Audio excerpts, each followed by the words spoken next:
It starts with a notification. You receive a message from a friend asking you, "Are you okay?" You don't realize what they're talking about. But then you Google yourself, and what you find is horrifying. A post on a forum you've never heard of before with your full name. Then you notice that even more details about you appear. Your address, phone number, email address, the identities of your family members, and more. Your private information used as a weapon against you. Public for anyone to see. After this terrible discovery, one question lingers. Where did they get this information? Unfortunately, the answer is more terrifying than you might think. That information was probably listed and available publicly by a company you've never heard of before. A data broker. We got in touch with Yael Grauer from Consumer Reports, who has an extensive background in helping people remove their personal information and take back their privacy from data brokers. So the biggest question you might have at this point is, what exactly is a data broker? And why are they collecting so much of your personal information? So the way that I usually define data brokers is companies that collect information about people and sell it or make money off of it, usually without their knowledge or consent. And there's a lot of different ways to categorize data brokers, but I usually divide it into 3 categories. There's people search sites, and they have a lot of information about people, like their names, their home addresses, people they might be associated with, social media handles, phone numbers, sometimes your employer, all kinds of information like that. And then there's places that collect marketing information, and they basically sell access to categories of people. They'll put you in categories associated with your data and inferences they've made based on that data. And the third kind is probably the least problematic unless the information is wrong. And that category is identity verification. So if you're trying to take out a loan or something like that, they want to make sure that the person taking out the loan is actually who they say they are, that you're not stealing somebody's identity. And usually those types of data brokers are the least problematic, but if you have information that's incorrect, it can be a real pain to try to get a loan. Say your information is associated with the address of somebody being involved in fraud or something like that. So your data is used for a few different purposes, like people search, marketing, and fraud prevention. But these use cases need a constant flow of relevant and up-to-date information. So the question remains, where are they getting the information from? So data brokers collect information from public records. There's so many public records that get made over the course of people's life, like property records, court documents. In some cases, they might be able to get data on your motor vehicle. There's things like marriage licenses, birth certificates, census data. It's the kind of records that get made about people as they go through the course of existing. But they also collect and buy information from commercial sources in some instances, so they can get access to purchase histories, warranty registry information, if you buy something from a store and sign up for a catalog. And of course, they can get it from things like social media, web browsing activity. But yeah, a lot of times they exchange or buy information from one another, and so they'll merge data that they paid for with what they already have. Now, it might seem quite ridiculous that so much personal data is held by a single commercial company that profits from selling and sharing it. Unfortunately, there are no national privacy laws that prevent this behavior. And even worse, there are significant loopholes that circumvent the limited protection currently available. Most of this is actually legal. If they're collecting information in some states that's not publicly available, like in California, there's a data broker registry that data brokers are supposed to register at. And then if the information is being used for decisions, there's actually a consumer reporting agency law, which is regulated in another way. And it's supposed to follow different regulations, like make it available to people. You're supposed to be able to see if there's an error in it. You're supposed to know how it was collected and if it was used to make a decision. But sometimes if you sign up for a people search site, it'll make you check a box saying, I will not use this information for these reasons, but I don't know how they can really tell. So it's largely a legal yet shady industry that has seen little to no legislative pushback. Surely having so much data about everyone being shared around could have dire consequences if it's hacked. And then there's also the issue that anytime a company collects data on people and stores it somewhere, if they're not storing it securely, there's always a possibility of it being breached or leaked. And then you have to deal with that. We saw that with Equifax in 2017. And there's been a ton of different breaches where it's just like, sorry, your data's all online now. While this is all digital, it can also have a huge impact on the physical world too. Well, one of the big ones is that it's really easy for people to find out where you live, which is terrifying. That anybody with an internet connection doesn't even have to do the work of, going at the county level and figuring out what county somebody lives in. And you might have to go in person in some locations. There might be a paper trail, but it's like anybody with an internet connection can find out where people live. And sometimes those people don't have the best of intentions, which is absolutely terrifying. It's really hard to get information taken down or removed. You can kind of scrub it a little bit, but it's really hard to get it taken down everywhere, especially because it is like sometimes you can't get your address taken down at the public level. But what data brokers do is they make it so much easier. So people who don't even have the skills to be able to find things that way can just like sign up on this site and find out where people live, which, I think is terrifying just for personal security reasons. Doxing, etc. Now, I know how you might be feeling. Realizing that your data is publicly accessible for anyone that knows what to look for can be quite scary. At this point, I'm sure you might be wondering, is there a way to get your information removed from people search websites and data brokers? Unfortunately, without regulations in place, there really isn't a way to make these companies delete your data. However, many of them will remove your data from their public search databases upon request. It's not perfect, but opting out is still worth it to minimize the amount of personal data about you which is publicly accessible. First, you should check how exposed you really are. One quick way to check is to search your name in quotes, plus your general location on your favorite regular search engine. If you find a lot of results about you, following these next steps will be critical. Even if you don't though, you could still be affected. Checking with the data brokers themselves to see whether they have your data is the next step. This can seem like a daunting task because there are hundreds of people search websites out there. But the reality is that many of these websites are operated by a small number of companies. We have links to check out some of the biggest data broker operations on our website, where you can also find out more information about this topic. But to really make sure your data is scrubbed, Yael maintains an extensive list of data broker sites to look through. Basically, I maintain a list and it'll tell you your information might be on this site. Here's where to look for it and here's how to opt out. You should search for your information on these sites first and submit an opt-out request if your information is found. Removing your data from these providers typically removes your data from many smaller sites at the same time. Unfortunately, this isn't exactly a one-time process.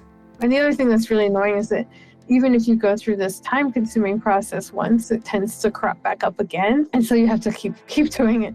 While this might sound quite overwhelming to someone who hasn't even taken their first steps towards removing their information online, just remember the fight to reclaim your privacy isn't a sprint. It's a marathon. You don't need to remove everything in one go, and it can be an ongoing process. But what I do on the data broker opt-out list is I prioritize it. So if people only have 20 minutes, I'm like, these are the high priority sites that you want to get your information removed from. And that is a lot quicker. Splitting this task up into many smaller chunks can also be an effective strategy. If you're not in immediate danger, you can probably opt for just one or two of these sites at a time. Make it a weekly task. Set aside 5 minutes of your week and check one or two sites on these lists. If you find your data, submit an opt-out request. Next week, you can move on to the next one or two sites, and so on. Once you get to the end of the list, you can start over from the beginning next week. This strategy sets you up to re-review the sites over time, in case your data has indeed reappeared, and makes opting out a quick weekly habit instead of a chore. Some people are placed in immediate danger by data brokers making their personal information publicly accessible though, and will have to take a more comprehensive approach to take their data down as quickly as possible. Can you pay to disappear? Because this can be such a time-consuming process, data broker removal services have emerged, promising to step in and do the work for you. The key part of how these services work is that they automate the removal process by visiting data broker and people search websites to check if your information is listed. However, the important thing to remember is that they require you to provide them with all of your information so that they can identify if your data is listed.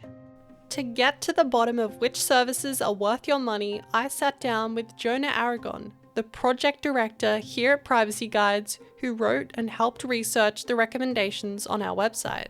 So currently at Privacy Guides, Easy Opt-outs is our top recommendation for an automated data removal service, and that's based on both their pretty good value and their effectiveness in our testing. It's only a $20 a year service, and it searches data brokers that it supports before it submits opt-out requests to them. And this is an important distinction from other services that are in this price category or free data removal services that you'll find online, because what a lot of those will do is kind of create a email template to opt you out and bulk send that out to all of the data brokers that they support. Now, if they send that out to a data broker that doesn't have your information in the first place, obviously giving them some information in that opt-out request can actually worsen your data security stance, which is why it's so important to find a tool like Easy Opt-outs that does these searches beforehand to confirm they actually have the information on you in the first place. Another service you could actually consider comes from a surprising source. Google has a free tool that's called Results About You in some countries, including the US and UK, and that notifies you when your personal information appears in Google search results, and then it lets you request the removal of that search result from Google when it's found. This method isn't going to appeal to a lot of people because it does require you submit your personal information to Google for them to periodically monitor their search results for.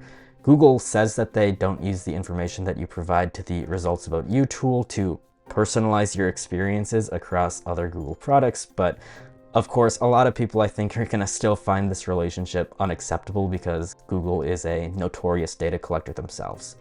However, I still mention it because the reality is, in many cases, a Google search is actually going to be the first place that a potential stalker or an abuser would look to find your personal information. So removing those results can still be very valuable. It could make using it a worthwhile trade-off for some people. Unlike Easy Opt-outs, Google's tool doesn't actually opt you out and remove the data from those sites directly. It just removes the search result from Google, but it does notify you about those results and lets you handle those. And if you get a notification about your results being found on a site, you could always do the manual opt-out process that we've described to remove your data from those sites directly. And so Google's tool can be a good way to help supplement that manual removal process if that's the route you're going instead of using an automated service. A quick reminder, we're never affiliated with any of our recommendations. They're based on our own independent criteria and testing. But last year, Yael did her own report with Consumer Reports to test the effectiveness of these services and also found Easy Opt-outs stood out among its competitors. Yeah, so we did a report. We worked with Tall Poppy. So I worked with Victoria Kaufman and Lee Honeywell, and I think it was about a year ago. What we did was we got a series of volunteers. One of my colleagues at Consumer Reports helped gather, and we looked for all their information, and then we signed them up for a paid service, and then we checked to see what information was removed a week, a month, and I think it was 3 months later. So what did that report find? And did it validate and confirm our results too? Yeah, so in that Consumer Reports paper, they found pretty similar results to our testing of Easy Opt-outs. In their testing, they saw that Easy Opt-outs removed 65% of the results within 4 months, which is just narrowly behind another service called Optory Ultimate, which cost over 10 times as much. So the value proposition of Easy Opt-outs, I think, is pretty clear. These data broker removal services, as we've seen in all this testing, are going to vary in quality very widely. Nearly all of the sites that they tested at Consumer Reports performed significantly worse than Easy Opt-outs and Optory, with some of them actually removing less than 10% of the results successfully. These services aren't perfect, and in many cases, you'll still want to check a few sites to manually opt out of sites the service might be missing. Luckily, Yael has built another project that shows you the gaps in these services, making it super easy to cover the rest of your data. Individual action is important. However, the issue of data brokers is bigger than just one person. Removing and opting out are symptoms, not the cause. The real problem is the legislation and laws that allow for our information to be collected, aggregated, and sold with little to no oversight. In the end, the ultimate solution for beating data brokers for good is a systemic change, creating laws that prioritize data minimization, stopping companies from collecting unnecessarily large amounts of data that they don't need. Since our world has become so interconnected and digital, the laws regarding how public information can be accessed need to be updated to increase friction, to stop data scraping by data brokers, and to make it harder for anyone with an internet connection to access sensitive public records. It's about reframing how we think about data being public in a digital world. The end goal, as Yael explains, is to create a world where the exhausting opt-out process isn't even necessary. My dream is that we wouldn't need these opt-out services. We wouldn't need to use the data broker opt-out list. It wouldn't need to exist because there would be an opt-out mechanism that was effective. So yeah, that's my dream. If you get value from the work we do here at Privacy Guides, consider making a donation. We recently relaunched our newsletter. If you want to get updates straight to your inbox, definitely check it out. We're also offering a discount for a limited time on our paid memberships, which gives you access to members-only content like early videos and exclusive articles. Thank you so much for your support. See you next time on Privacy Guides.